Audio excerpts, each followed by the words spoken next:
حضرت شہرا فرماتی ہے جب ام المؤمنین ام سلمہ رضی اللہ تعالیٰ عنہا کو حسین رضی اللہ تعالیٰ عنہ کی شہادت کی خبر ملی تو انہوں نے اہل عراق کو بہت لعنت ملامت کی اور فرمانے لگی ان لوگوں کو اللہ تباہ کرے۔ انہوں نے حسین کو شہید کر دیا۔ پھر انہوں نے فرمایا یہ میرے سامنے کا واقعہ ہے کہ ایک دفعہ فاطمہ نبی کریم صلی اللہ علیہ وسلم کے پاس آئی۔ وہ ہانڈی میں نبی کریم صلی اللہ علیہ وسلم کے لیے حلوہ لائی تھی۔ اس نے ہانڈی لا کر نبی کریم صلی اللہ علیہ وسلم کے سامنے رکھ دی۔ آپ صلی اللہ علیہ وسلم نے پوچھا تمہارے چاچا کا بیٹا یعنی حضرت علی رضی اللہ تعالیٰ عنہ کہاں ہے؟ فاطمہ رضی اللہ تعالیٰ عنہ نے جواب دیا وہ گھر میں ہے۔ آپ صلی اللہ علیہ وسلم نے فرمایا جاؤ اس کو بھی لاؤ اور بچوں کو بھی لے کر آؤ۔ حضرت ام سلمہ رضی اللہ تعالیٰ عنہ فرماتی ہے چنانچہ فاطمہ گئی اور بچوں کو لے کر آئی۔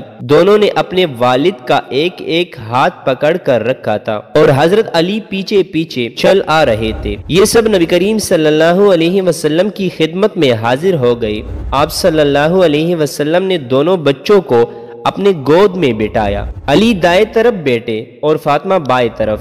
حضرت ام سلمہ رضی اللہ تعالیٰ عنہا فرماتی ہے وہاں ایک خیبری چادر تھی جو رات کو ہم بچھا کر سوتے تھے۔ آپ صلی اللہ علیہ وآلہ وسلم نے وہ چادر اڑا کر بائیں ہاتھ سے چادر کے دونوں کونے پکڑ لیے اور دائیں ہاتھ بارگاہ خداوند میں دعا کے لیے اٹھا لیا اور یوں دعا فرمائی اے اللہ یہ میرے اہل بیت ہے تو ان سے ہر قسم کی علائش دور فرما دے اور ان کو خوب پاک صاف فرما دے۔ حضرت ام سلمہ رضی اللہ تعالیٰ عنہا فرماتی ہے میں نے عرض کیا یا رسول اللہ صلی اللہ علیہ وآلہ وسلم کیا میں آپ کی اہلیہ میں نہیں ہوں؟ آپ صلی اللہ علیہ وآلہ وسلم نے فرمایا کیوں نہیں تم بھی چادر میں آ جاؤ۔